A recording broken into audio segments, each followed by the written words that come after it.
Hi friends, share বাজার রহস্য চ্যানেলে আপনাদের স্বাগত।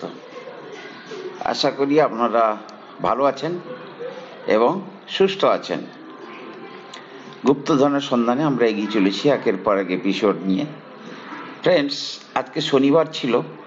গতকাল আমি আপনাদের বলেছিলাম যে কেবলমাত্র 1 ঘন্টা 45 মিনিটের জন্য ট্রেডিং হবে, কিন্তু পরই Maharashtra government Monday holiday declare করে দেয়। তারপরে যেহেতু বিএসই এবং এনএসির হেডকোয়ার্টার বোম্বেতে, তাই তারা আজকের দিনটাকে ফুল ডে ট্রেডিং করে, এবং যে পারপাসে শনিবারের ট্রেডিংটা করা হচ্ছিল ডিসাস্টার ম্যানেজমেন্টের জন্য, সেটা আজকে করেনি। সেটা আবার হয়তো কোনো একদিন করবে, কিন্তু মানডে মার্কেট ছুটি থাকবে। ফ্রেন্ডস, আজকের যদি মার্কেটের অবস্থান আমি ব্যাখ্যা করি, তাহলে দেখবেন রেল স্টক সপ্তাহে 30-40% আপ হয়ে গেছে, মাসে 100% আপ হয়ে গেছে। ফ্রেন্ডস, এটাই হচ্ছে ইউফোরিয়া। আমি আপনাদের প্রথমেই বলেছিলাম মার্কেটের 3টে স্টেজ: ইউফোরিয়া, স্কেপটিসিজম, পেসিমিজম। অর্থাৎ ইউফোরিয়ার পরে স্কেপটিসিজম শুরু হবে এবং শেষ হবে পেসিমিজমে। সুতরাং আমাদের কেনা উচিত স্কেপটিসিজম কিংবা পেসিমিজমে। স্কেপটিসিজম মানে সংশয়, পেসিমিজম মানে হতাশা। তাহলে বুঝতে হবে যে রেলওয়ে স্টক কিন্তু একটা মানে ইউফোরিক স্টেজের মধ্যে চলছে। নট অনলি রেলওয়ে স্টক, মার্কেটের অনেক কিছুই কিন্তু অনেক ভবিষ্যৎকে ডিসকাউন্ট করছে। অর্থাৎ নরেন্দ্র মোদী আবার সরকারে আসবে কিংবা রেট কাট আগামী দিনে হবে, এই সমস্ত জিনিস ডিসকাউন্ট করে কিন্তু মার্কেটটা অনেকটা উপরে চলে এসছে। এই উপরে এসে ওদেরকে ফান্ডামেন্টালের সঙ্গে কিন্তু ম্যাচ করতে হবে। তাই এই যে হাই আমরা দেখছি, এই হাই আজকে যদি বর্তমান যে এই মাসে হাইটা হয়েছে এটাকে যদি ভেঙে আরো 400-500 পয়েন্ট উপরে যায়ও, তারপরে কিন্তু একটা হল্ট দেবে। সুতরাং আমাদের উচিত হবে এই যে ইউফোরিক স্টেজে কোনো শেয়ারে ইনভেস্ট না করা। যদি করেন তাহলে সেই সমস্ত শেয়ারে করুন যেখানটাতে আপনাদের রিস্ক কম, রিওয়ার্ড বেশি। যেমন এইচডিএফসি ব্যাংক এখনো অনেক নিচে চলে এসছে রেজাল্টের পরে। রেজাল্ট এমন কোনো কিছু খারাপ আসেনি, কিন্তু রেজাল্টের পরে অনেক নিচে এসছে। আপনারা এইচডিএফসি ব্যাংকে কিন্তু এসআইপি আকারে ইনভেস্টমেন্ট করার কথা ভাবতে পারেন। দ্বিতীয়ত, আরো কিছু শেয়ার আছে, যেমন ধরুন এমটার টেকনোলজি, ডিফেন্স স্টক, পারস ডিফেন্স। এরা কিন্তু হাইট থেকে অনেক নিচে আছে, আরো নিচে আসতে পারে, কিন্তু এগুলোতে রিস্ক অনেক কম। তুলনামূলকভাবে আপনারা রিওয়ার্ড বেশি পাবেন। এবারে দেখুন, ইউফোরিক স্টেজকে দেখানোর জন্য আমি আপনাদেরকে আইআরসিটিসির 2021-এর একটা কাণ্ড কারখানা দেখাচ্ছি। দেখলে আপনাদের অভিজ্ঞতা বাড়বে এবং আপনারা দেখবেন যে মার্কেট কিভাবে ম্যানিপুলেশন স্টেজকে ওভারকাম করে। আইআরসিটিসি। ফ্রেন্ডস, দেখুন আইআরসিটিসিতে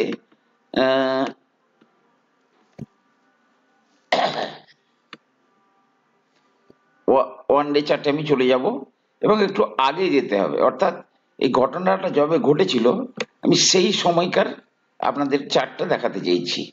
দেখলে বুঝতে পারবেন যে ইউফোরিক স্টেজটা মার্কেটের কেমন কাটি। এই দেখুন, এসে গেছি আমরা। দেখুন সিঙ্গেল ডে চার্ট, এটা হচ্ছে একটা ক্যান্ডেল এক দিনের। ঠিক আছে, আমি বড় করলাম। আমি যদি দেখাই, আপনারা দেখুন, আমি জাস্ট কয়েকটা দিনের ভিডিও দেখাচ্ছি। দেখুন, এই দেখুন এই ডেটটাতে দেখুন, অক্টোবর 21-এ আইআরসিটিসির শেয়ারটা কোথায় ছিল? 746।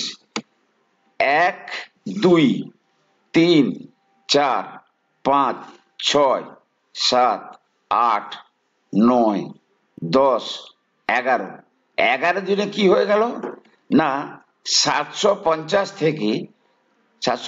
থেকে কোথায় চলে গেল না ও চলে গেল প্রায় 1300-র কাছাকাছি। আবার দেখুন 1300 থেকে 1, 2, 3, 4, 5, 6, 7, 8, 9 দিনে কোথায় নেমে এসেছিল 9 দিনে নেমে এসছে প্রায় 635-এর কাছাকাছি। অর্থাৎ 9 দিন লেগেছে 50% পয়সা তার কমে যেতে।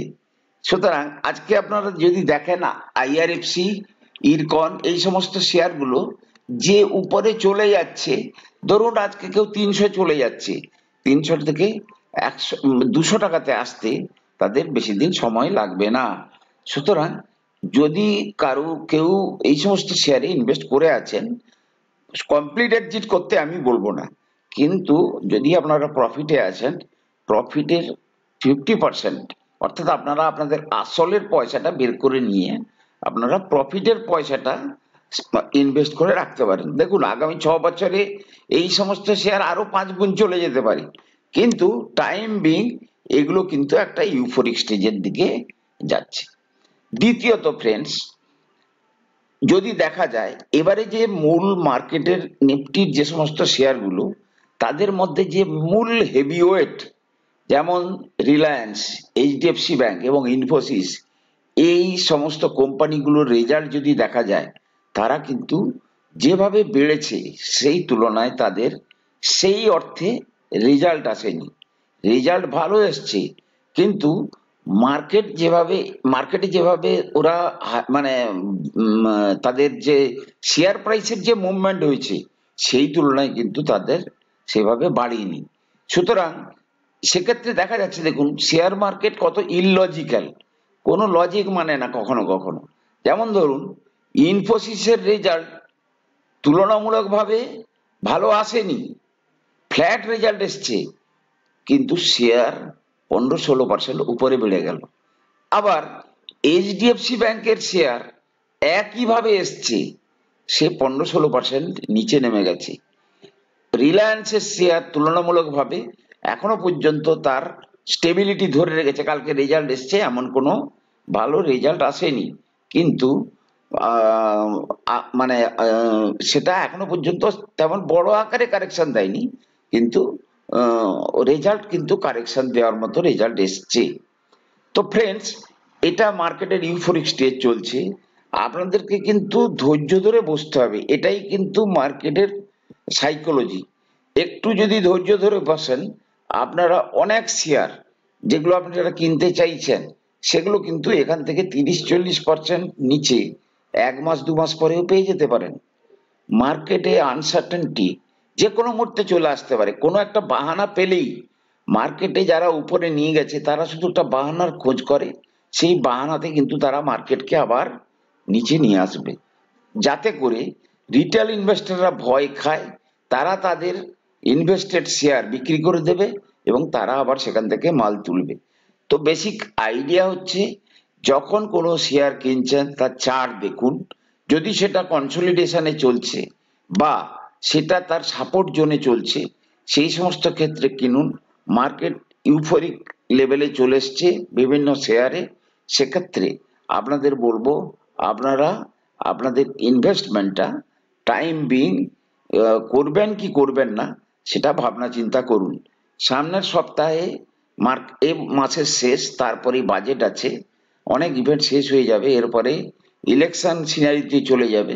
সুতরাং ভাবনা চিন্তা করে ইনভেস্ট করুন, হাতে কিছু পয়সা রাখাটা বেটার, তাহলে যখন মার্কেট নিচে আসবে তখন আপনাদের ইনভেস্ট করতে সুবিধা হবে। আজকে এ পর্যন্ত, দেখা হবে পরের এপিসোডে। ভালো থাকুন, সুস্থ থাকুন।